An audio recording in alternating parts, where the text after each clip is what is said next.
문을 열고 나오는 남자와 그 앞을 가로막은 한 남자. 누군지 알죠?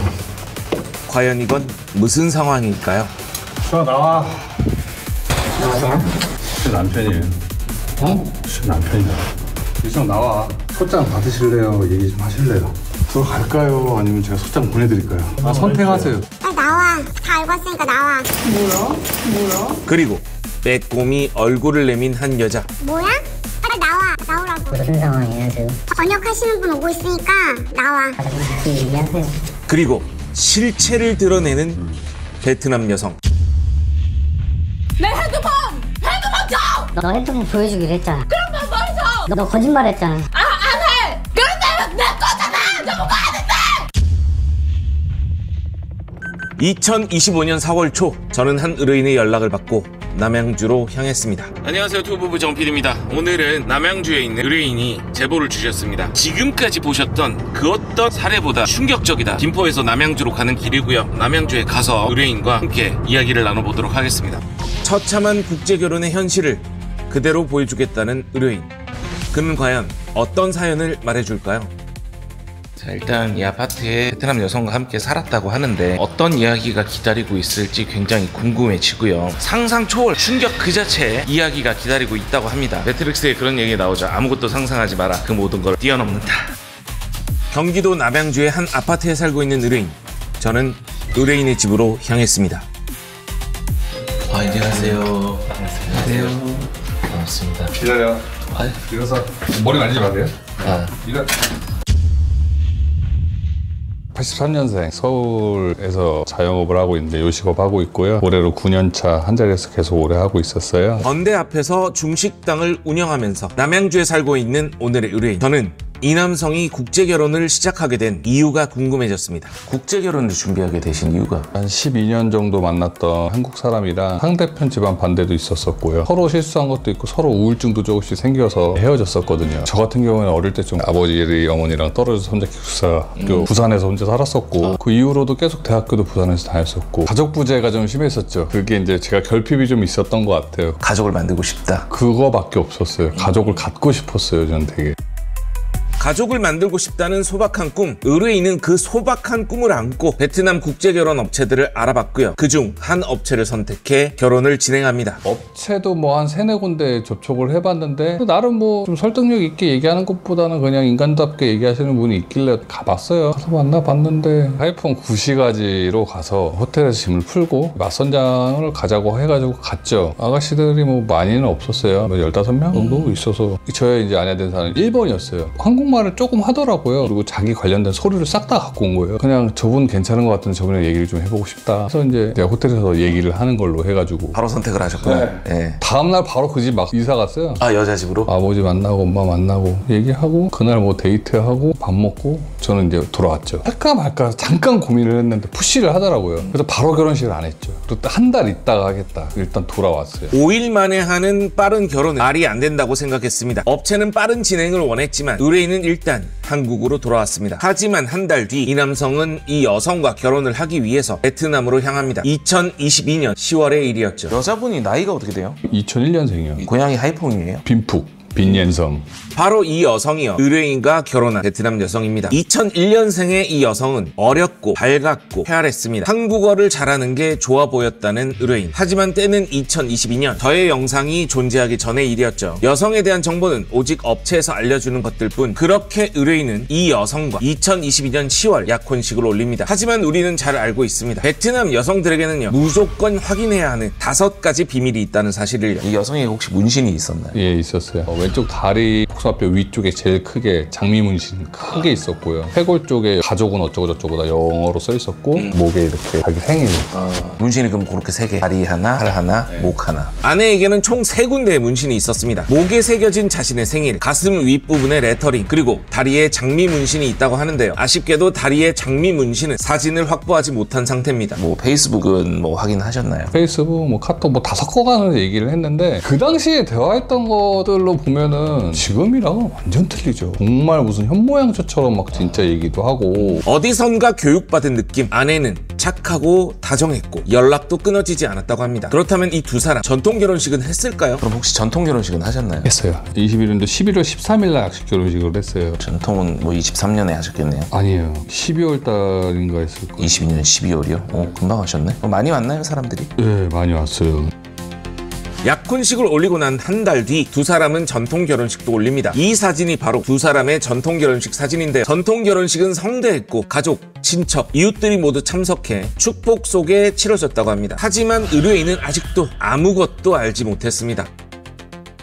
혹시 한국어 자격증 이미 받았던 흔적이 있었거나 공부를 했었던 흔적이 있었어요. 이 사람 이메일 보다가 토픽이나 뭐 이런 관련된 거를 다운받거나 이런 게 있었어요. 한국어는 미리 공부했던 흔적이 있었. 독학을 했다고 하더라고요. 그리고 한국 회사에서도 일을 했었다고 하고. 의심스러운 한국어 실력. 하지만 아내는 림프에 있던 한국 회사에서 일한 경력이 있었습니다. 모든 정황이 딱딱 떨어지는 상황. 쉽게 의심을 할 수는 없었습니다. 결혼을 하고 한국에 들어오기 전까지 금전 요구가 과다했다거나. 크게 가다하진 않았어요. 눈치를 살살 보면서 간을 봤는데 제가 안 넘어갔어요. 집에 엄마가 뭐 간이 아프네, 아빠 사업이 안 되네, 간을 보더라고. 네가 알아서 할 일이다. 내가 준 용돈으로 알아서 뽐빠이를 해라 하다가 막판에 뭐 이빨 빠졌다는 얘기를 하더라고. 이게 들어오기 얼마 전이었어요. 내가 한 15만 원인가 20만 원인가 보내줬어요. 들어와서 이제 이 사람이 입에 냄새가 좀 나길래 제가 치과 바로 데려갔거든요. 어금니 옆쪽이 빵꾸가 나서 썩어 있더라고요. 크라운 치료나 이런 걸 해주려고 데려가서 이제 보면 엑스레이 싹 찍잖아요.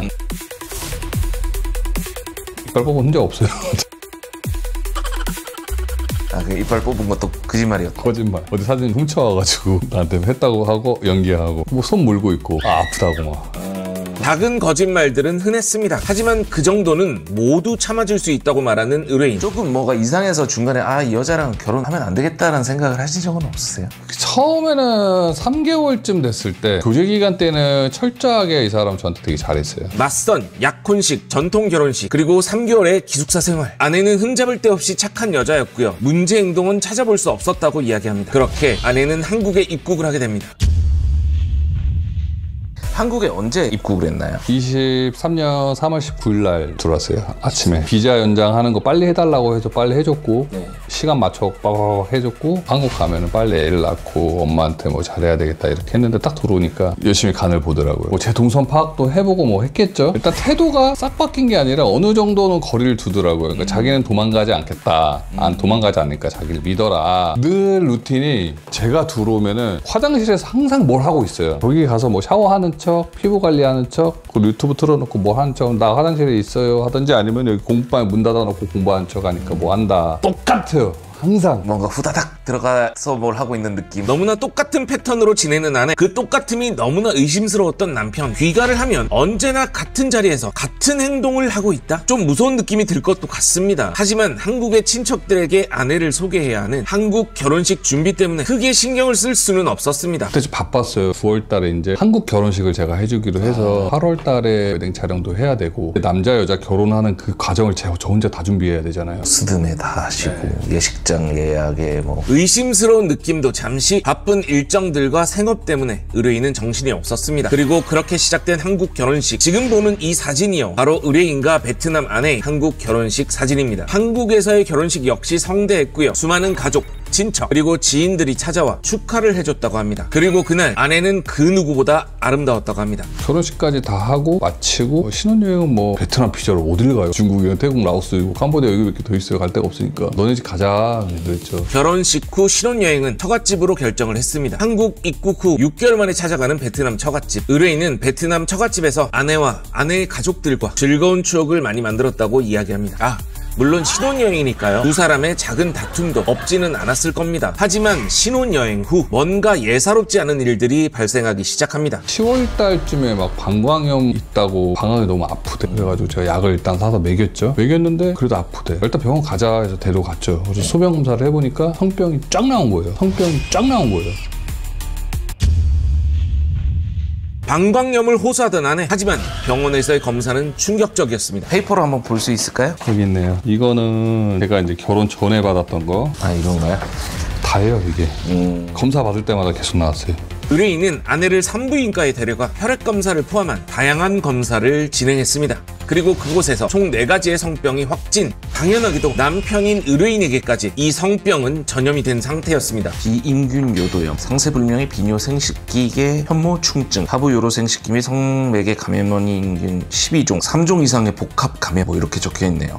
상황은 충격적이었습니다. 대체 이 성병들이 어디에서 전염이 되었을까? 남편인 의뢰인은요, 결단코 자신은 아내 이외의 여자와 관계를 가지지 않았다고 이야기합니다. 야, 너 병이 있대. 가자. 그래서 저도 확인하고 같이 데리고 간 거죠. 그래서 이거 어떻게 해야 돼요? 그러니까 저 뭐 레이저로 다 쏘았고 다 지지고 막 가다실 접종하셔야 됩니다. 그러더라고요. 그거 맞췄죠. 맞추고 이게 왜 생긴 거지? 베트남이니까 그 전에 있을 수도 있다고 보는데 이거 하기 전에 성병 검사 다 하고 들어오잖아요. 국제결혼중개법상 필수 병원 검사 항목에는 성병 검사가 포함이 되어 있습니다. 결혼 전 확인했던 아내의 병원 검사 기록에서는 성병이 전혀 없었던 상황. 그렇다면 이 병들은 한국 입국 후에 생긴 것은 아니었을까요? 이게 문제가 있는 거거든요. 여기서 어떤 짓을 했다는 얘기거든요. 일반인이 걸릴 수 없는 행동의 짓을 하고 댕겼다는 얘기인데.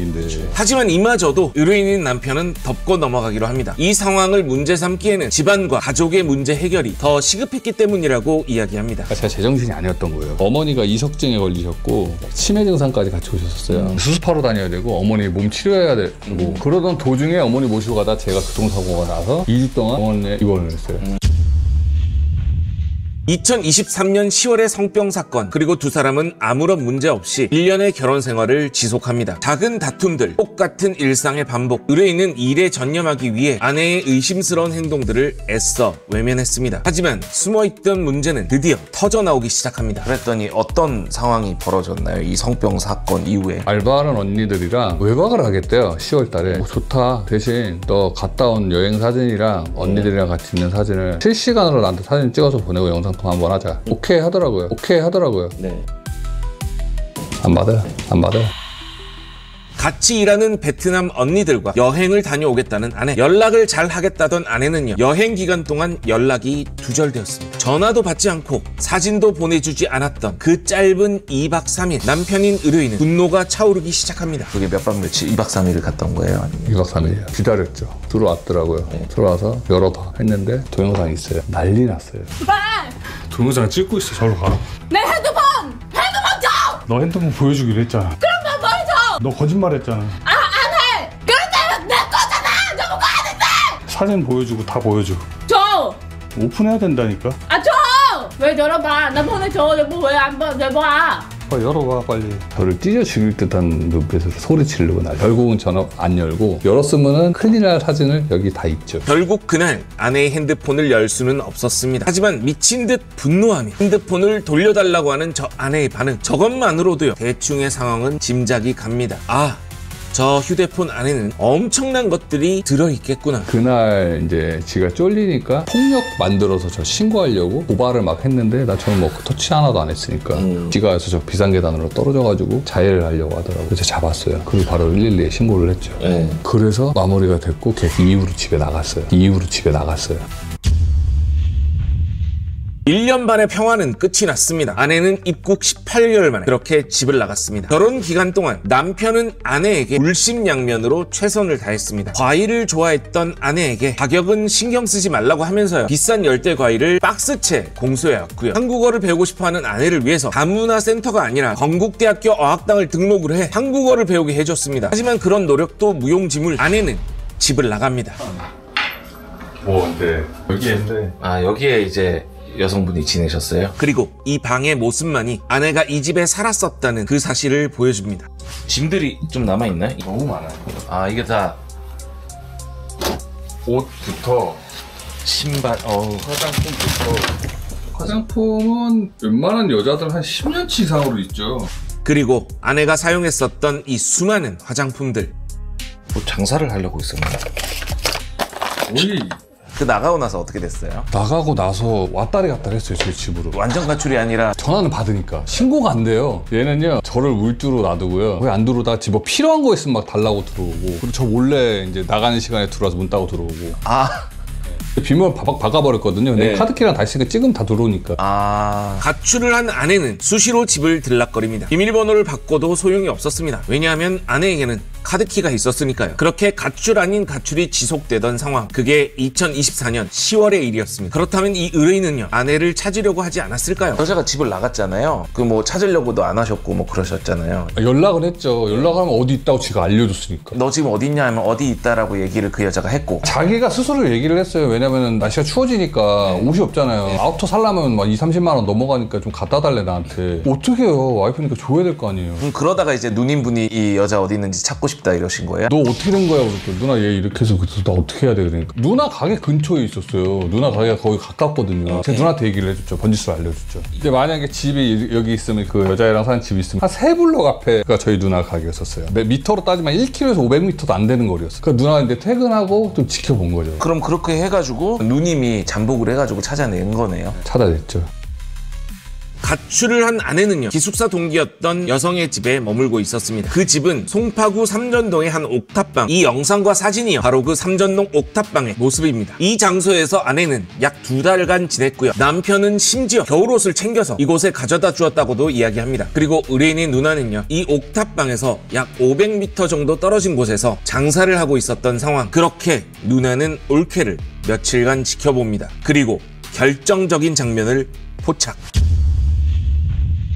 새벽에 남자애가 테슬라 그 차 하얀색 끌고 와가지고 기다리더라고요. 내려와서 둘이 막 얼굴 부비적거리고 뽀뽀하고 막 난리치는 거 딱 보고 이제 눈치 까고 있었다가, 영상 속의 남녀, 이 여성은요, 의뢰인의 아내입니다.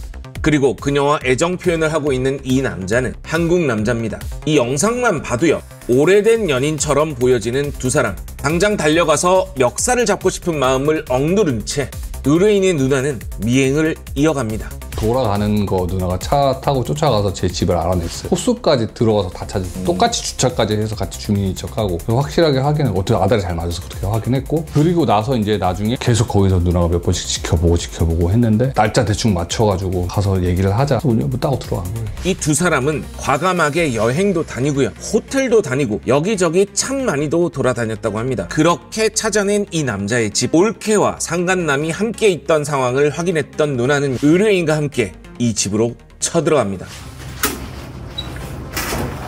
문을 열고 나오는 남자, 그 앞을 가로막은 한 남자. 누군지 알죠? 차 긁었다고 내려오라고 하니까 문 따고 나오더라고요. 문 딱 잡았죠. 얘기 좀 하자고. 안에 내 마누라라고. 남자는 당황합니다. 수아 나와. 여보세요? 제 남편이에요. 네? 제 남편이다.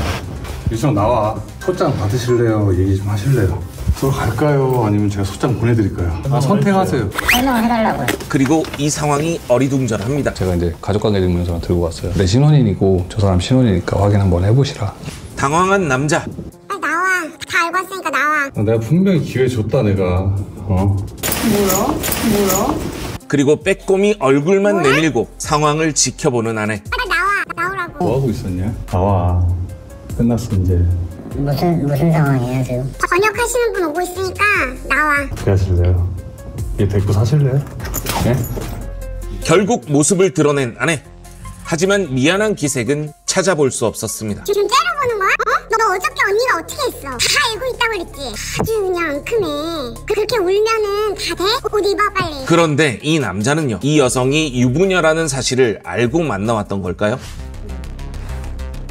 너 어떻게 이럴 수가 있어? 분명히 어저께 용서해주겠다고 얘기했잖아. 저한테 지금 물어보는 그러니까 뭐 현관 이런 걸로 받으세요. 네, 받으세요. 그럼 모르시면 받으세요. 우린 다 알고 왔으니까. 저는 몰랐어요 결혼한 거. 아니 그 받으세요 그냥. 얘가 유학생 코스프레 하면서 꼬신 거예요. 자기는 몰랐다. 있었으면 만나지도 않았을 거다, 솔직히 말하면은. 그래서 뭐 상간남 이것도 안 된 거지. 이제. 경찰에 전화할게요.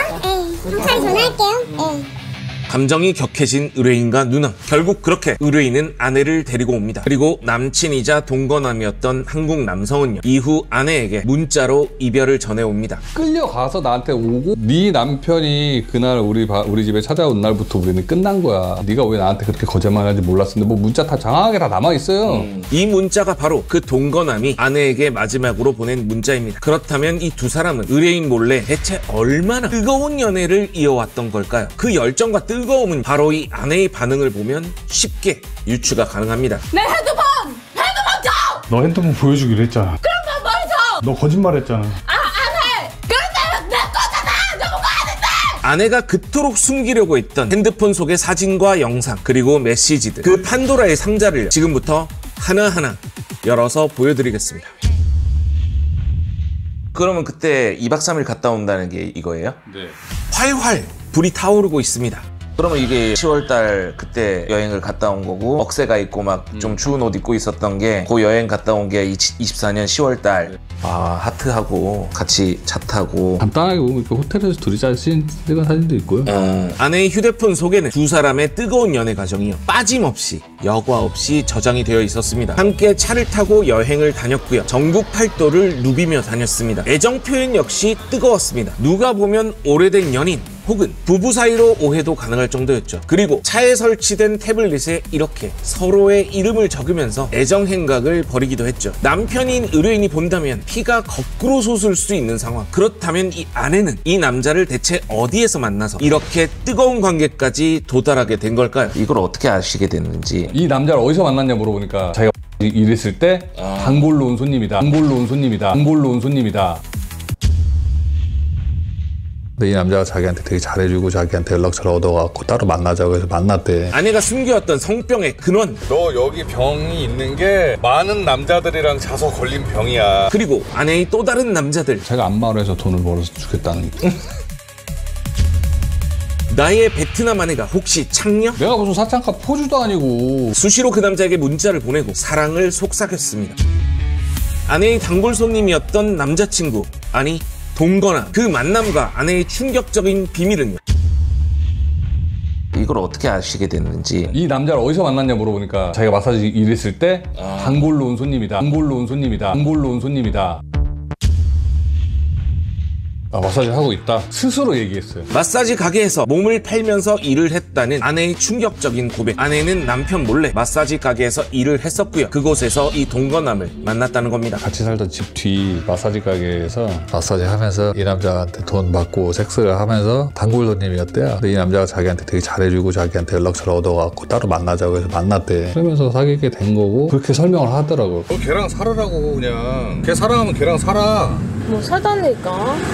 너 나 버리고 걔랑 살려고 했잖아. 씨발 왜 자꾸 지랄하고 있어. 왜 짜증나게. 화내지 마. 그냥. 너는 그 사람이랑 뭐 사랑을 하든 말든 섹스를 하든 나는 상관 안 해. 너 그 사람한테 가고 나한테 보상하고 그냥 가. 평생에 보상할게. 무슨 평생 보생해. 내가 나중에 늙으면 네가 나 버리고 또 도망갈 거잖아. 나는 너 사랑했어. 근데 나는 이제 널 사랑하지 않아. 뭘 아직 사랑했잖아. 내 봐봐. 여보 거짓말이지. 그럼 나 봐봐. 여보 나 사랑했잖아. 사랑해. 내가 너 잘해주고 돈도 주니까 네가 날 좋아한 거지 뭘 사랑을 해. 난 너한테 안 속아 이제. 제일 중요한 게 남편 몰래 마사지 가게에서 남의 남자 꼬추 만지면서 돈을 벌어서 집에다 돈을 보내줬어. 마사지 가게에서 만난 남자랑 같이 살다가 나한테 걸린 거야. 알고 있는데. 난 너 용서하지 않았어. 내가 잘못했어. 여보도 잘못했고 사람도 잘못한 거야. 나만 잘못했어. 나만 잘못했어. 여보 아내 잘못했어. 오빠는 나는 용서 못한다니까. 몰랐어. 왜 아내 데리고 가서 같이 살았던 남자를 어떻게 내가 그냥 용서해. 마사지에서 일했다는 사실을 자백하고 지속적으로 용서를 구하는 아내. 하지만 아내가 일했다는 마사지 가게는요, 구로에 있던 이 업소뿐만이 아니었습니다. 심지어 단골 손님들과 따로 약속을 잡고 밖에서도 몸을 팔아왔었다는 아내. 여기 아내의 폰 속에는요, 수많은 한국 남자 그리고 베트남 남자들에게까지 연락을 해왔던 수많은 흔적들이 아직도 남아 있습니다. 그럼 너 마사지 어디서 일했냐? 그러니까 여기랑 태능이랑 두 군데서 일했었다. 지명이 있었다고도 사장이 얘기를 했었고 외부에서 만난 손님들한테 돈을 따로 받아가지고 일을 했어요. 제가 5월 달부터 시작을 했어요. 24년 5월부터 거기서 일을 했었고 그 가게에서 일한 거는 DB까지 제가 확인을 했거든요. 남편인 의뢰인은요, 마사지 가게의 사장에게 연락을 합니다. 그리고 아내가 일했었던 사실들을 모두 수집을 하죠. 지금 여기 보이는 이 엑셀 파일이 바로 아내가 해당 업소에서 지속적으로 돈을 받고 몸을 팔아왔다는 증거입니다. 이 파일들 속에 혜인이라고 적혀있는 이 이름, 아내의 베트남 이름인 비에는 한국식으로 변형한 이름이라고 합니다. 이 데이터베이스를 보면요, 아내는 2024년 5월부터 지속적으로 마사지에서 일을 하면서 하루 3명에서 5명에게 몸을 팔아왔던 것으로 보입니다. 그런데 데이터베이스로 확인된 것만 이것뿐이란 거죠. 언제 어디서 몸을 팔아오기 시작했는지는 아무도 모릅니다. 그리고 이것뿐만이 아니었습니다. 근데 그 전에 얘가 OP에서 일하려고 구직 활동했던 내역이 있어요. 네네. 아내는 마사지뿐만 아니라 OP에서도 일을 구하기 위해 구직 활동을 이어갔습니다. 이 문자 내용들을 보면요, 사진과 신체 사이즈 등을 상세히 보내달라는 이런 내용이 보입니다. 그리고 아내는 정성스럽게 자신의 프로필을 작성해서 보내죠. 그리고 베트남 노래방에도 취업을 하려고 알아봤습니다. 정말 어떻게 보면요, 너무 열심히 돈을 벌기 위해 노력했다고 밖에 보여지지 않습니다. 여기 일단 보면 써있어요. 30분에 원샷 얼마. 저는 그게 뭔지도 모르고 검색해보니까 이거 토할 것 같아요 진짜. 그런데 저는 이 아내의 구직 활동 내용을 보면서 뭔가 중요한 포인트를 발견했습니다. 바로 이 아내가 일이 끝나는 시간을 매우 걱정하고 있었다는 거죠. 여기 대화 내용을 보시면요, 이 아내는 무조건 새벽 1시 이전에 일이 끝나기를 바라고 있습니다. 그리고 마사지에서 일을 했던 기록들을 확인해 본 결과 이 여성은 적어도 밤 9시 이전에 마지막 손님을 받아왔던 것으로 확인이 됩니다. 대체 그 이유가 무엇이었을까요? 일을 하실 때 보통 몇 시에 나가서 몇 시에 들어오시는? 출발할 때 4시쯤에 나가면은요, 새벽 1시에 들어오고요. 1시 한 2시, 12시쯤에 들어와요. 그리고 이 사람이 얘기했을 때 자기가 이제 알바하는 시간이 2시에서 1시라는데 항상 일찍 나갔어요. 그럼 막 12시쯤에 그 전에 나가요. 10시 막 이렇게 나가버리는 거예요, 집에서. 그러면 집에 한 밤 12시쯤에 들어와가지고 있는 거네요. 일을 월화수목금토일 다 하셨던 거예요? 저는 일요일 빼고 다 일했어요. 일요일 빼고? 네. 이 여자에게는 뭐 한 10시, 11시부터 오전, 그때부터 밤 12시까지의 자기 간섭받지 않는 자유가 있었네요. 그렇죠. 거의 1년 가까운 시간 동안 터치를 하나도 안 하신 거고. 안 했어요 저는. 네. 아내의 개인 시간, 그 시간에 대해서 아무런 터치를 하지 않았던 의뢰인. 그렇게 하루 약 14시간을 자유롭게 가지게 된 아내. 그렇게 이 여성은요, 남편이 퇴근하기 전까지만 몸을 팔았고 밤 12시 이전에 집으로 돌아온 것이었습니다. 지난 편에서 얘기했던 그 기시간, 언제나 똑같은 패턴으로 집에 앉아있다. 제가 들어오면은 화장실에서 항상 뭘 하고 있어요. 거기 가서 뭐 샤워하는 척, 피부 관리하는 척, 그리고 유튜브 틀어놓고 뭘 하는 척, 나 화장실에 있어요 하든지, 아니면 여기 공부방에 문 닫아놓고 공부하는 척 하니까 뭐 한다. 똑같아요. 항상. 그 이유가 충분히 설명이 되는 그런 상황인 거죠. 아주 치밀하게 계산된 매춘의 기록. 남편은 성병 역시 이 아내가 밖에서 몸을 팔면서 올라온 것이라고 생각하고 있습니다. 소변 검사를 해보니까 성병이 쫙 나온 거예요. 성병이 쫙 나온 거예요. 비임균 요도염, 상세불명의 비뇨생식기계 현모충증, 하부요로생식기 및 성매개 감염원인균 12종, 3종 이상의 복합 감염, 뭐 이렇게 적혀있네요. 여기 병 걸렸잖아. 너 병 걸려 있었어. 너 다른 남자랑 잤잖아. 내가 모르는 게 아니야. 그거는 병원에서 다 나와. 그럼 내 자리는 어떻게 알아요? 너 한국 오기 전에 너 검사하고 들어온단 말이야. 아니, 그대는 너 여기 병이 있는 게 많은 남자들이랑 자서 걸린 병이야, 수정아. 알겠어? 14시간의 자유, 그리고 남편 몰래 몸을 팔아온 아내, 충격적인 성병 감염까지. 제가 만난 사례 중 가장 충격적이고 또 충격적인 사연이었습니다. 스케일이 남다른. 이거 뉴스거리예요 진짜. 미친년 같아요 진짜. 어마어마한데요, 일단. 집안에 남아있는 수많은 아내의 흔적들. 그런데 그 안에서 아내가 몸을 팔던 여자라는 그 증거 역시 발견이 됐습니다. 그건 바로 이 화장품. 대놓고 직업 여성이다 말씀을 하신 거예요? 네, 이거 보고 알더라고요. 아, 이게 뭐예요? 이게 젖꼭지에 바르는 핑크색이랑. 일반적인 여성들은 잘 사용하지 않는다는 이 화장품. 바로 이 화장품은요, 유두나 성기의 색을 밝게 만들어주는 화이트닝 제품이라고 합니다. 짐은 뭐 자기가 필요한 것도 빼도 갔었고.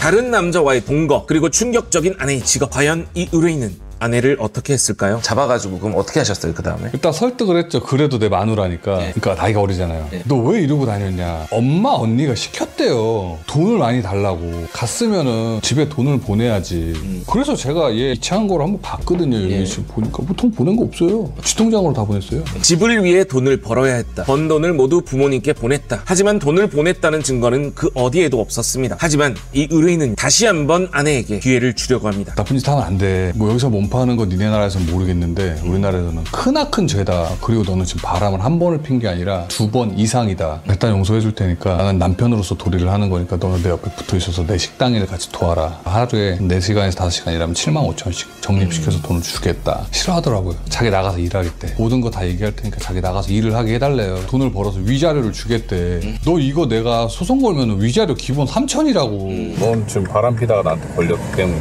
마사지 다니다 걸렸기 때문에 그걸로 이혼을 해야 된다고. 그리고 너는 추방당해야 돼. 추방당하기 싫으면은 나한테 보상금을 주면 된다고. 그게 위자료야, 위자료.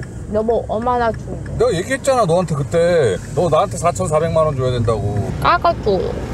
안 돼. 깎아주세요. 싫어.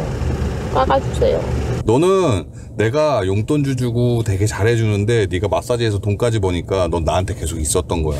위자료를 이야기하자 내고부터 시작하는 아내. 처참한 현실이죠. 심지어 같이 일을 하면서 가게 일을 도우면서 마음의 빚을 갚으라는 이 남편의 제안을 아내는 단칼에 거절합니다. 심지어 위자료를 몸을 팔아서 갚겠다고 말하는 아내. 제가 안마로 해서 돈을 벌어서 주겠다는 내가 무슨 사창가 포주도 아니고 진짜 막말로 나쁜 새끼였으면 그렇게 달라는 사람들도 있을 거란 말이에요. 옆에 일단 데리고 있어서 그래도 좀 갱생 좀 시켜보려고 식당에 계속 데리고 있었어요. 데리고 있고 일도 시켜보고 했는데 아 미치겠는 거예요. 또 계속 시비 걸고 난리치고 그 마지막 만났던 남자애 걔랑 막 문자를 하고 뭐 걔한테 막 셀카 찍어서 보내고 새해가 밝는 날 뭐 뚝섬에서 만나요 막 이지랄 떨고 앉아있고. 이 아내는요 남친이었던 이 동거남을 잊지 못합니다. 수시로 그 남자에게 문자를 보내고 사랑을 속삭였습니다. 솔직히 저였으면요 잡히자마자 베트남으로 추방을 당했을 겁니다. 그냥 가버려야 되는 거죠. 근데 계속 지켜보고 있다가 이제 한 1월 달에서 2월 달 사이 좀 넘어가니까 좀 잘 따라와요. 뭐 지가 또 이제 뭐 잔머리를 굴리려고 하는지 모르겠는데 열심히 잘하더라고. 뭐 진짜 잘해요. 뭐 펜도 막 잘 쓰고 재료 정리도 잘 해주고 그래서 지가 갖고 싶은 거 있는 건 하나씩 사줬어요. 또 돈도 잘 챙겨주고 나중에는 아이폰 뭐 16 프로 맥스가 갖고 싶대. 그래 하나 사줄게. 뻔뻔하다 근데 되게 염치가 없어요. 염치가 없다니까. 일말의 미안함이라거나 사과를 제대로 한 적이 없어요. 자기가 뭐 어떻게든 몸 팔다가 걸렸잖아요. 네. 그게 미안한 기색이 하나도 없어. 없었어요 하나도. 근데 오히려 당당해요 지가. 웃겨가지고.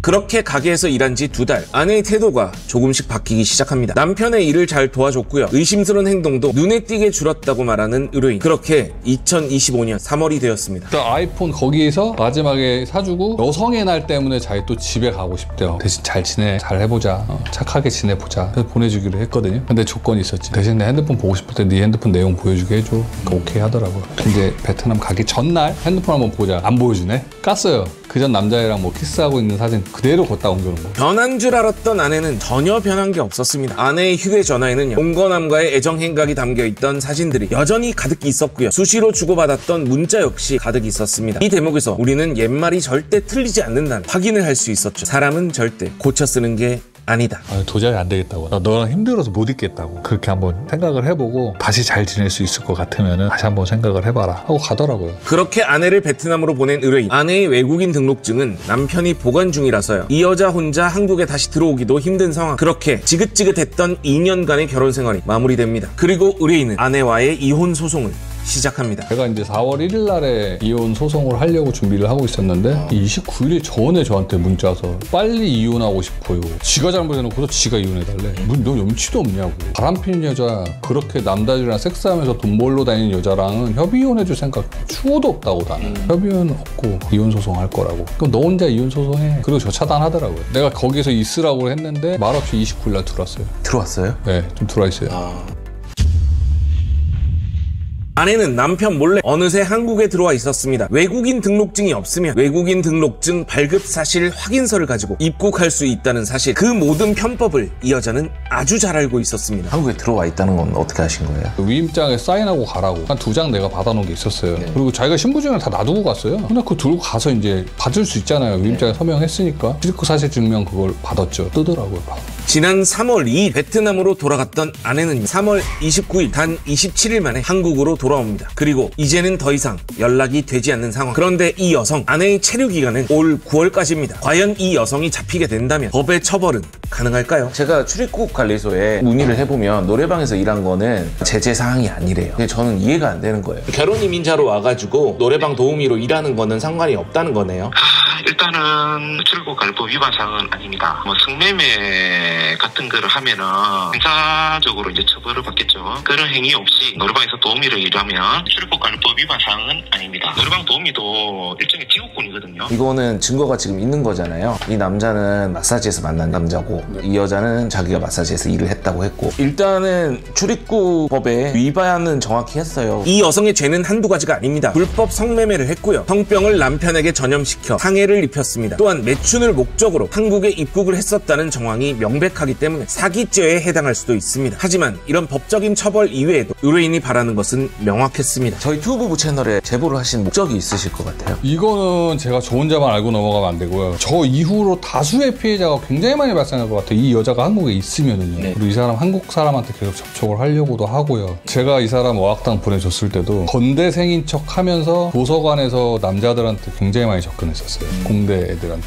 접근을 많이 했던 그런 흔적들도 많이 보였고 실제로 자기가 이제 인스타그램이나 이런 걸 통해 가지고 많이 이상한 짓들도 하고 다녔었고요. 아내를 건국대학교 어학당에 보냈던 남편. 하지만 아내는 이 신분을 이용해서요 유학생 코스프레를 하고 다녔습니다. 여기 아내의 SNS 계정을 보면요 마치 대학생인 것처럼 개강 파티 이런 단어들을 사용하면서 사진을 올렸고요. 도서관 이용 카드를 이용해서 도서관을 드나들며 남자들을 찾아 헤맸다고 합니다. 만일 건국대학교 학생들이 이 영상을 본다면요 이 여성을 조심하시라는 말씀을 드립니다. 이 여자에 대해서 똑같은 피해를 막고 싶다. 그게 제일 커요. 저도 많이 당했고 분명히 2, 3, 4, 5, 6, 7, 8 피해자 계속 생길 거예요.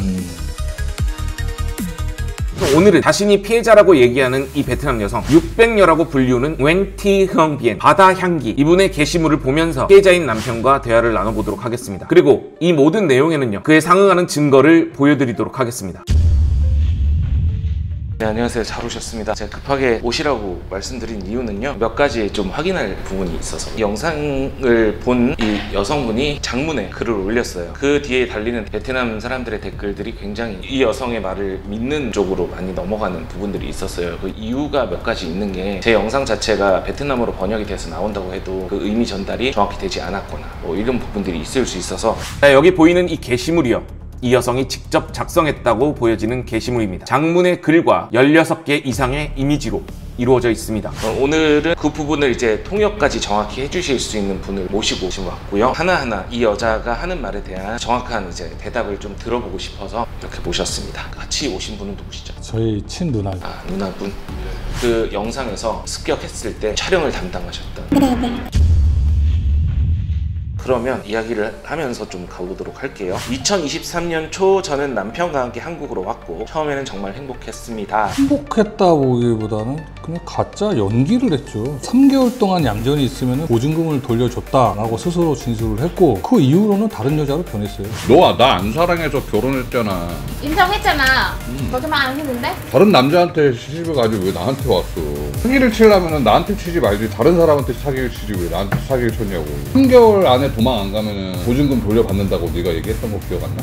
그치. 그 보증금 돌려받았잖아 사실, 그지? 응? 그리고 나서 너 나한테 이혼하자고 얘기했잖아. 사기 결혼이라고, 사기 결혼. 됐어. 사기 결혼. 됐어. 그러면 두 번째, 심지어 추운 겨울날에도 남편을 위해 따뜻한 물을 준비해 발을 씻겨주기도 했습니다. 저는 요구는 하진 않았어요. 근데 씻겨주더라고요. 그럼 전 되게 감사하게 생각을 했죠. 왜 이렇게 하는 거야? 라고 물어보니까 엄마도 아버지한테 이렇게 해준 적이 있었대요. 그래서 되게 고맙다고 저는 칭찬도 많이 했었죠. 그게 언제였어요? 한 12월 달? 2023년 12월 달요? 사실은 맞습니다. 사실은 맞고 제가 요구는 하지 않았는데 제 예상으로는 이 여자가 일했던 데에서 그 서비스가 있었던 걸로 기억이 나요. 마사지 업소에서 손님이 오면은 발을 씻겨줘야 되니까 그거를 시작을 했던 것 같습니다. 남편인 의뢰인의 주장입니다. 3회 정도 씻겨준 건 사실이다. 이 사진 왼쪽이 바로 그 사진이죠. 하지만 이 상황이 마사지 가게에서 받았던 서비스 그것과 약간 비슷한 느낌이었다고 이야기합니다. 국제 결혼 왜 하려고 했어? 어제는 내가 한국만에 관심이 있어서 내가 생각은 한국 가면 인생을 바꿀 수 있다? 바꿀 수 있다. 베트남에 살아서 힘들잖아요. 그리고 처음에 결혼은 생각 안 한다. 유학 가고 싶은데 내일 우리 집은 망했어서 그래서 돈이 없어요. 그래서 그때는 내 생각은 여보 저 많은데 뭐 내 선택 아니야. 여성이 직접 자기의 입으로 이야기하고 있습니다. 결혼 생각이 없었다. 유학을 가고 싶었는데 돈이 없어서 결혼을 생각했다고 말입니다. 남편의 주장이나 저의 추측이 아닙니다. 여자 본인이 의뢰인이 본인의 입으로 이야기하고 있습니다. 2024년에 접어들면서 부부 사이에 언어적 갈등이 생기기 시작했고 말다툼이 이어졌습니다. 싸울 때마다 남편은 집안 물건을 부수고 저에게 청소를 시켰고 그 시간은 보통 새벽 3, 4시였어요. 아, 그런 적은 없어요. 컵을 몇 개 깬 적은 있었었죠. 그건 뭐 사실이에요. 깬 건 사실이고, 청소를 시켰다고 이러면 청소를 같이 했죠. 유울컵 몇 개 깨진 거야 뭐 그냥 쓸어 담으면 되는 거고. 애초에 청소를 하지 않는 여자였어요. 저희 집은 개를 키운단 말이에요. 항상 개 각질이 날아다니고 청소기를 돌려본 적이 없는 여자예요. 다이소 필터 제가 맨날 청소하고요. 기계 분해가지고 조립까지 제가 다 알아서 다 하고. 우리 집 가보시면 알다시피 TV 밑에 그 유리장으로 된 그 먼지 소복하게 쌓이시는 거 보셨을 거예요. 단 한 번도 닦은 적 없어요. 제가 그냥 가만 놔두라 그랬어요. 언제 하나 보려고 제가 다 했고, 물걸레질도 제가 다 했고요. 걸레질이나 뭐 이렇게 닦는 것도요, 저한테 물티슈 사다 달라 해서 대충 쓱쓱 닦고 말더라고요. 성실하는 편이다. 있는 거는 인정하고, 다른 사람이면 그냥 제가 아니라고 안 했다고 얘기할 거잖아. 근데 성실해서 네, 이런 거는 있었다. 안 했다고 얘기 안 하고 진실되게 얘기하고 있다는 사실을 알려드리고 싶고요. 새벽 3, 4시까지 청소를 시키고 그런 시간에는 아니죠. 그렇게 시간하면 집이 완전 진짜 새 집이 되죠. 무슨 청소를 3, 4시까지 해요. 그런 집이 어딨어요. 너 여태까지 집에 와서 청소라도 제대로 해봤냐. 내가 하자고 해야지 하지. 빨래를 하고 뭐 개는 거 뭐 우리 집 건조기 다 돼 있지. 세탁기가 알아서 다 해주지. 개는 것만 개면 되는 건데 좀 같이 해줘요. 다 이거 해 저거 해 라고 저는 전혀 지시해본 적이 단 한 번도 없었어요. 여태까지. 혹시 아파트 사세요? 네. 왜 물어보냐면, 만약에 아파트 사잖아요. 싸울 때마다 새벽 3, 4시까지 싸우고 물건 부셔 시끄러우면 밑층의 사람들도 다 알아요. 하도 싸워가지고. 그 동네 사는 사람이 댓글 달았어요. 남자는 너무 착해요. 이 시끄럽지 언니가. 여자는 이상해요. 그럼 여자 나중에 진짜 있는 거 진심이다 그러면 그 증거 가져와서 우리한테 보여주면, 만약에 여자도 억울하면 나한테 와라. 그래서 네가 증거를 다 가지고 오면 그 증거를 가지고 방송을 해주겠다. 남편분은 편해주지 않고 그 여자 편도 해주지 않아요. 저는 그냥 가운데요. 중립 입장 맞아요. 그래서 그 여자 만약에 그 여자가 하는 말이 증거가 있어요. 가져와서 우리한테 보여주면 그럼 우리도 방송해 줄 거예요. 지금까지는 남편분은 얼굴은 모자이크 있잖아요. 잘못하는 사람의 여자잖아요. 그럼 당연히 여자가 얼굴 나올 거고, 근데 만약에 그 여자가 자기도 그렇게 피해자였다 모아서 가져오면 그럼 우리도 그 여자 방송하고, 그럼 남편분도 얼굴 나오시겠어요? 오케이. 나올 거이죠? 네, 괜찮아요. 네. 괜찮아요. 의뢰인님이 직접 때린 영상이 있다거나 확실한 증거가 있다. 저는 그냥 환영합니다. 본인이 얘기한 거에 대한 모든 증거들이 있으면 그 부분을 방송을 해도. 일단 저는 삼자 대면을 원래 하고 싶었었고, 이해했어요. 무슨 말씀인지. 저 동의합니다. 새벽 3, 4시 그런 시간에는 마음을 털어놓을 사람도 없었고, 한국에는 가족도 친구도 없는 상태였습니다. 친구 정말 많았고요. 저는 사실 친구가 있는지도 몰랐는데 불법 체류자 친구들도 꽤 많이 있던 걸로 알게 됐고요. 심지어는 노동자로 있는 남자들도 많이 꽤 있었고, 이 사람 연락하는 걸 직접 받고 직접 만나러 가는 것도 알게 됐어요. 분유도 시켜 갖다 주고, 고향에 사는 친구가 베트남에서 옷을 사갖고 저희 아내한테 직접 전해주기도 했었고. 친구 많았어요. 무슨 친구가 없어요. 없긴 개뿔이 없어요. 연락 많았어요, 친구.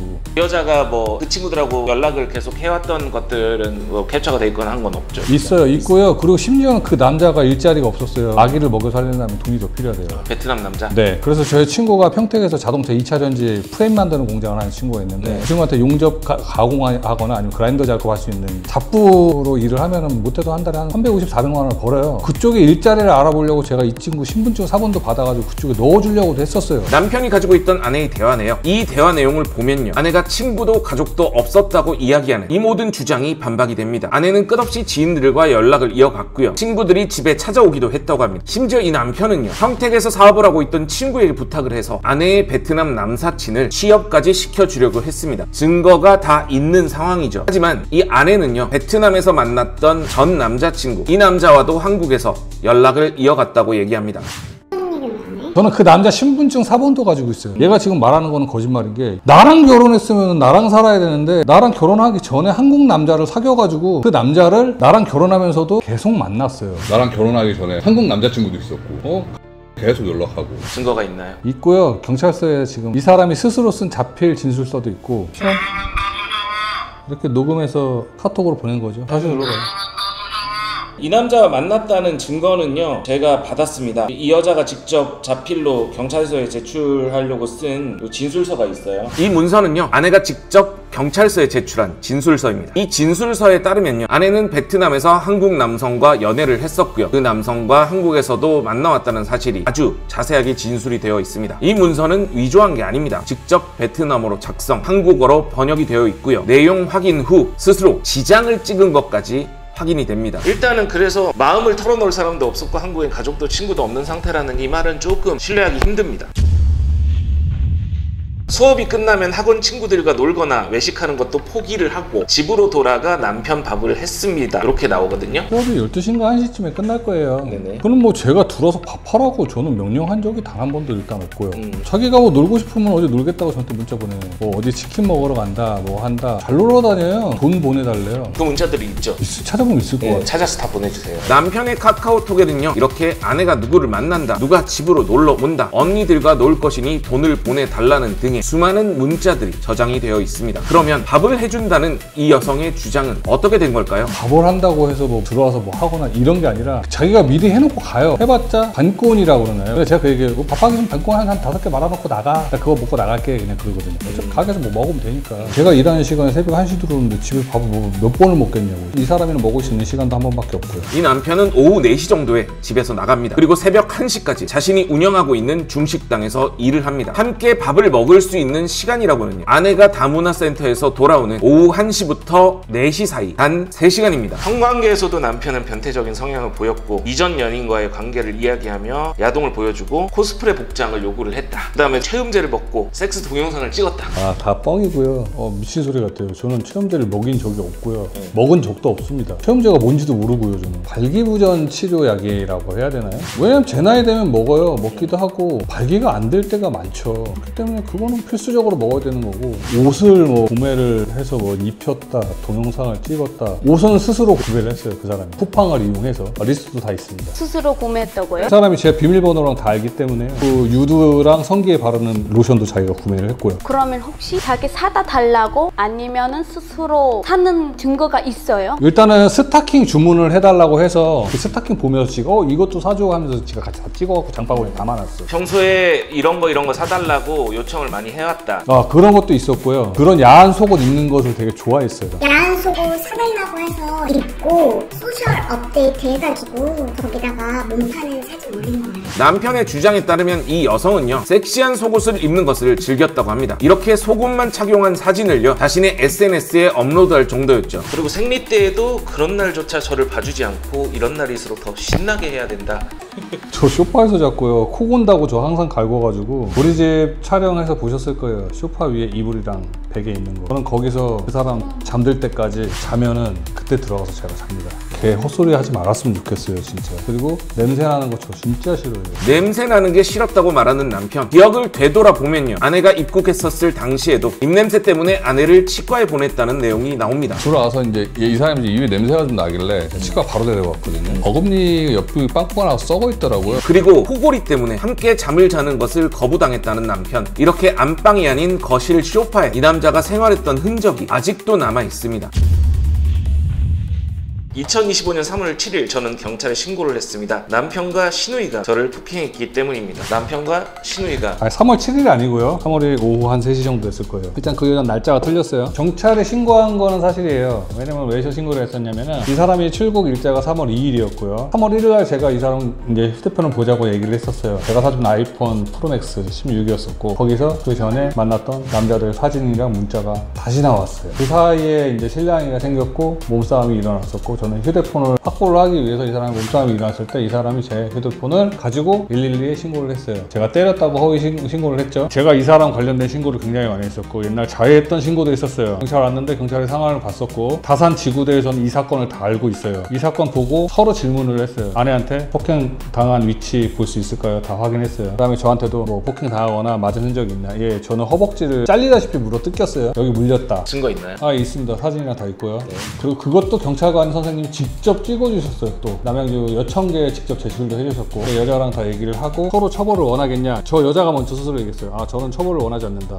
베트남에 갈 거다. 아, 전 처벌을 원하지 않는다. 뭐 이거 뭐로 뜯긴 건 서로 이건 부부싸움 뭐 비슷하게 이제 몸싸움 한 거기 때문에 처벌을 원하지 않는다. 남편인 의뢰인의 주장에 따르면요, 부부간의 다툼으로 인해 경찰이 찾아왔던 것은 사실 단순 폭행이 아니라 휴대폰을 사이에 뒀던 두 사람의 몸싸움, 서로 긁히고 긁고 물렸던 상황이라는 거죠. 폭행은 하지 않았습니다. 저는 뭐 경찰이 와서 뭐 제재한 것도 없고요. 제 휴대폰으로 아내가 직접 했었던 거고. 오후 3시 38분 이건가요? 이거 남편분 전화기인데 112예요.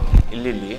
여기 전화 통화를 뭐 출동 기록 확인해 달라고 하면 경찰서에서 끊어주긴 하겠죠. 몇 천 개에서도 연락이 왔던 그런 기록이 다 있을 겁니다. 112에 전화했던 날짜들입니다. 남편분 전화기로. 그래서 3월 1일에 2번. 이 사진 중 왼쪽은요, 아내가 폭행을 당했다고 주장하는 사진이고요. 오른쪽 사진은 남편이 아내와 몸싸움 도중에 생겼다고 주장하는 상처들입니다. 가해자, 피해자, 솔직히 정확히는 모르겠지만 남편의 이야기가 사실이라면요, 휴대폰을 쟁취하기 위한 몸싸움이 정말 치열했던 것으로 보입니다. 그러면 이 피 사진 이건 뭔가요? 아, 저 제 코피예요. 코피예요? 네, 아마도 그 피 묻은 추리닝이 저한테 아직도 있을 거란 말이에요. 아내가 페이스북에 올렸던 폭행의 증거, 이 피 사진. 하지만 남편은요, 이 사진은 본인의 코피 사진이었다고 이야기합니다. 평소 코피를 자주 흘렸다고 말하는 의뢰인. 그래서 이렇게 코피 사진과 자신이 당시에 입고 있던 옷 사진까지 증거로 제출을 했습니다. 이런 거.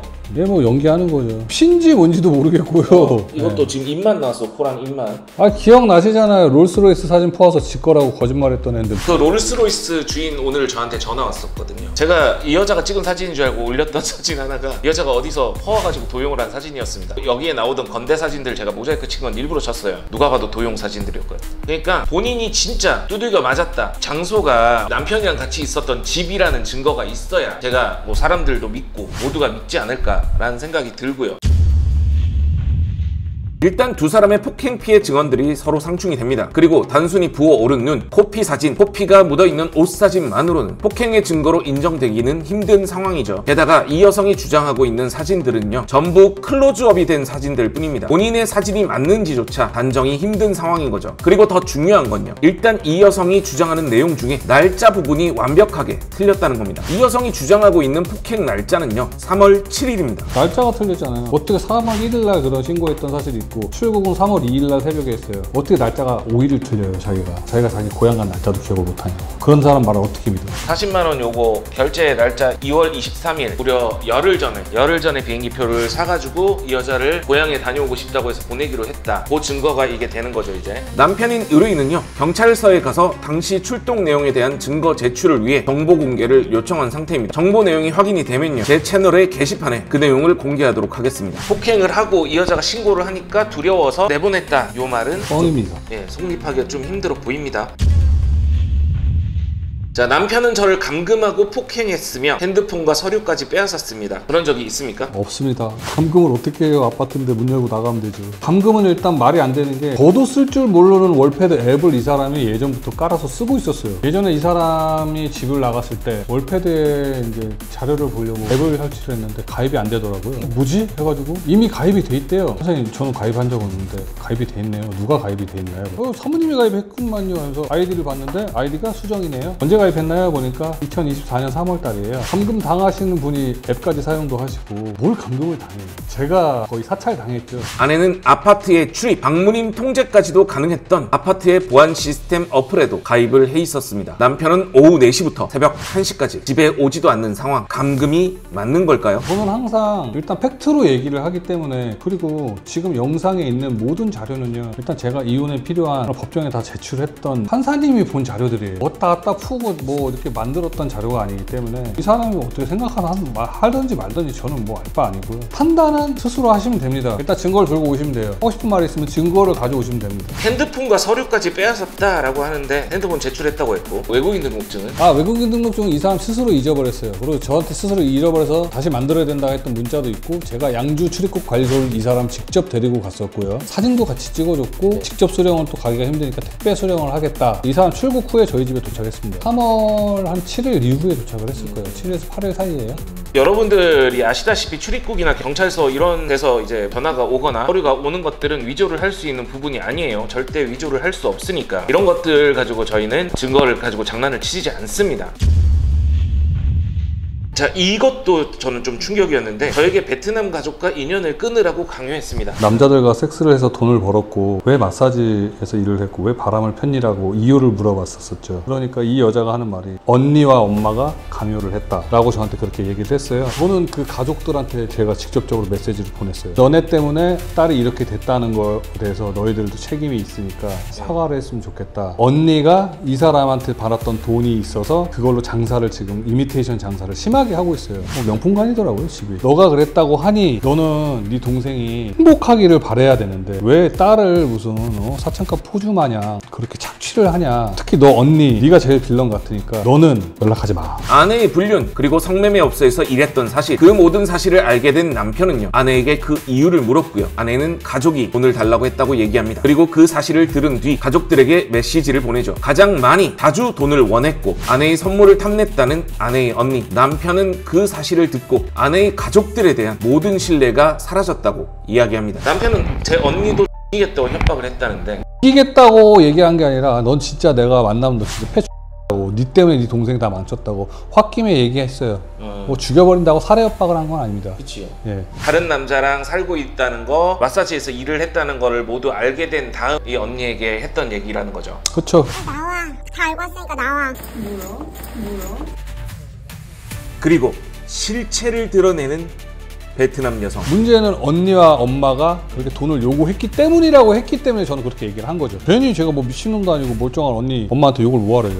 여보, 언니랑 나 때문에 많이 고생했고 많이 힘들고 많이 화내고 그래서 이제 여보랑 언니랑 힘들게 하고 싶지 않나요? 미안해요. 베트남 보내도 돼요? 스스로 자신의 잘못을 인정했고 스스로 베트남으로 돌아가겠다고 말했던 아내. 하지만 베트남으로 돌아간 지 27일 만에 몰래 한국으로 돌아왔던 아내는요, 남편의 말이 모두 거짓이라고 주장합니다. 남편이 거짓말을 했다고 하는데 정상적인 마사지가 아니라는 증거가 있나요? 확실하게 있습니다. 왜냐면 이 여자가 저랑 있으면서 스스로 자백한 녹취도 가지고 있어요. 아, 여보 못 살아. 나도 너랑 못 살아. 나는 바람핀 여자랑 마사지 일하는 여자랑 내가 어떻게 같이 살아. 너 사기 결혼으로 들어왔잖아. 관심 갖지 마요. 아니지. 사기 결혼한 여자 너 신고해야 돼. 내가 왜 마사지를 가서 일을 하고 마사지 손님을 만나고 마사지 손님이랑 살림까지 차리고 공고도 하고 손님들이랑 섹스하고 같이 사니까 행복했어? 그 사람 성격하고 따뜻한 사람이야. 나랑 다르다고? 너 나랑 무슨 사귀었냐? 너 나랑 결혼한 거야. 결혼했는데 결혼한 여자가 바람 폈다가 걸려서 집 나가고 집 나가서 마사지에서 일하고 마사지에서 여태까지 한국 입국해서부터 계속 마사지에서 일했고 이거는 유튜브에 진짜 바로 나갈 거야. 너 봤지? 투부부. 내가 거기로 보낼 거야 이제. 정상 마사지가 아닌 거는 뭐 자료가 차고 넘쳐요. 그 사장님이랑 직접 통화한 내용도 있고. 손님들 주변에 있는 강남역 주변에 있는 데 가지고 가서 몸 팔고 그랬던 것 같더라. 지명들이 있었기 때문에 지가 따로 연락해서 오라고 한 사람들이 있었을 거예요. 있었어요. 15만 원씩 받고 했더라고. 얘 통장 입금 내역 받은 거 나한테 다 했거든요. 근데 저는 얘가 저희 가게에서 진짜 많이 해야 6개, 7개였거든요. 보통 4개, 5개, 조그마면 2, 3개 이렇게 하고 갔던 애가 3천만 원을 벌었다고 하니까 너무 놀란 거예요. 그렇게 오랜 기간 동안 일을 한 것도 아니었는데 여기서 하루 종일 일하는 애들이 겨우 벌어봤자 서비스를 한다 쳐도 겨우 1,000만 원 버는데 내가 어떻게 3천만 원을 그 짧은 기간에 일을 조금밖에 못했는데 그렇게 벌지? 일을 안 나오고 손님을 밖에서 따로 만났구나 생각밖에 안 드는 거예요. 이렇게 넘기시면 여기 다 내용이에요. 이 대화 내용이요, 마사지 가게의 사장과 이 여성이 나눴던 대화 내용입니다. 이 여성은 마사지 가게에서도 자주 약속을 어기고 예약을 취소하는 등 성실하지 않은 모습을 보여왔다고 합니다.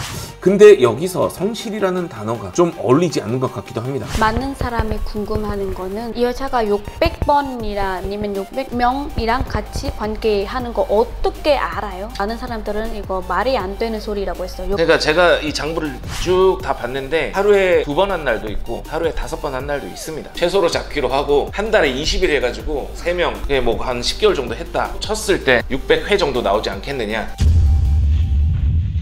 또 하나는 이 여자가 성병 부분에 대해서 행복을 드리는 밸런스에서 저랑 간 적이 없는 병원입니다. 네, 여기 보면 음성 소견입니다. 요것만 일단 보고 지금 음성인지는 나와 있지도 않아요. 근데 병원 이름은 가리겠습니다. 싸그리 양성이라고 나와 있습니다. 이름까지 다 나와 있어요. 여기 보시면 4가지 성병이 모두 양성이라고 나온 문자가 보이실 겁니다. 일단 이 여자분 양성입니다. 그리고 누군가 이 영상을 악의적으로 퍼가서 이 여자가 HIV, 에이즈라고 글을 올리셨던데요. 일단 정확한 내용을 하나 알려드릴게요. 영상에 올렸던 그 병명 중에 HPV가 있었는데 베트남에서 이게 퍼달라지면서 HIV가 됐어. HIV 아닙니다. HPV입니다. 그리고 600명한테 HIV, 에이즈가 옮았다는 얘기를 한 적도 없습니다. 내가 HPV도 이 사람한테 옮겼 걸렸을 거예요 아마도. 가능성이 높죠. 네. 환자분이 그동안 한 번, 이게 아무래도 성병동이거든요, HPV도. 네. 그렇기 때문에 환자분 전혀 그 전에 무슨 다른 관계가 없었다고 하신다는. 없었어요. 아무것도 없었고 저는 항상 체크를 했거든요. 의뢰인인 남편은요, 아내가 불륜 여행을 다녀오고 휴대폰 공개 때문에 싸운 뒤 아내가 집을 나간 다음에도요, 아내의 불륜 사실과 마사지 업소에서 일했던 사실을 몰랐습니다. 휴대폰의 내용을 보지 못했으니까요. 단순히 감정이 상해 집을 나갔다고 생각한 남편, 심지어 겨울옷까지 가져다 줬었다고 이야기를 했죠. 너 지금 어디 있냐 하면 어디 있다라고 얘기를 그 여자가 했고, 자기가 스스로 얘기를 했어요. 왜냐면 날씨가 추워지니까 옷이 없잖아요. 아우터 살려면 막 20-30만 원 넘어가니까 좀 갖다 달래 나한테. 그건 뭐야? 우리 여보 거잖아. 안 예쁜데. 어떻게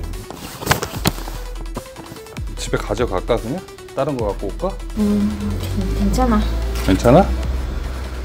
너 약 챙겨 먹어. 뭐 그냥 갈 거야? 얘기 좀만 하면 안 돼? 뭐가 얘기? 어? 얘기 좀 조금만 하자. 얘기 얘기가 듣지 않아. 잠깐 봤는데 5분도 안 있다가 가면 어떡하냐. 아내의 불륜 사실을 몰랐던 남편, 그 남편은 아내가 이렇게 다른 남자와 동거 생활을 할 거라는 사실을 꿈에도 몰랐습니다. 그리고 마사지 가게에서 다른 남자들에게 몸을 팔 거라는 상상도 전혀 하지 못했죠. 물심양면으로 아내를 위해 줬던 남편, 베트남 아내를 위한 무료 다문화센터 한국어 교육이 있기 때문에 굳이 큰 돈을 들여서 아내를 대학교 어학당에 보낼 이유도 없었을 겁니다. 하지만 남편은요, 아내를 위해 투자를 마다하지 않았고요, 진심으로 사랑했다고 합니다. 이렇게 둘이 배틀그라운드 게임을 같이 할 정도로 말이죠. 우리 가족도 베트남 사람이라고 그래서 다르게 본 거 없어요. 그리고 저도 외국 많이 다녔고 동생도 외국 많이 다니는데 베트남 사람이 쉬워서 결혼한 게 아니에요. 배타적이지가 않아요, 저 같은 경우에는. 근데 혹시 그 여성분이 진실을 가려보자, 3자 대면을 원하시면 환영이죠. 예, 한번 보자. 누가 진짜인지 누가 가짜인지 한번 얘기해보자. 자료를 쫙 펼쳐놓고. 아내가 다른 남자와 사랑을 속삭였던 편지들은 아직도 의뢰인의 심장을 후벼파는 중입니다. 어디서부터 어떻게 잘못된 걸까? 의뢰인은 오늘도 텅 빈 집에서 스스로를 자책하면서 하루하루를 버텨나가는 중이라고 합니다.